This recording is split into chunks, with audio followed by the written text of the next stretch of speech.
இன்று நவம்பர் 21 உலக மீனவர் தினம். 1694 பிரெஞ்சு நாட்டு சிந்தனையாளர், வரலாற்றாசிரியர் மற்றும் விமர்சகருமான வால்டேர் இன்று பிறந்தார். 1997 டெல்லியில் உலக மீன் தொழிலாளர் பேரவை என்ற அமைப்பு இன்று தொடங்கப்பட்டது. 1996 பஞ்சாப் முதல்வராக ராஜிந்தர் கவுர் பட்டேல் பொறுப்பேற்றார். இவர் பஞ்சாபின் முதல் பெண் முதல்வர் ஆவார். இந்தியாவின் மிக இளமையான பெண் முதல்வரும் இவரே.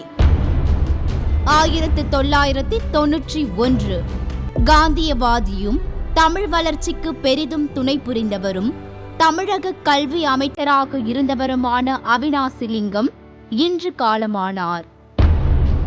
1970 இந்தியாவின் அறிவியல் துறைக்கு வித்திட்டவர்களில் முக்கியமான ஒருவரும், ராமன் விளைவை கண்டுபிடித்தவரும், நோபல் பரிசினை வென்றவருமான இந்திய விஞ்ஞானி சர் சி வி ராமன் இன்று பெங்களூரில் காலமானார்.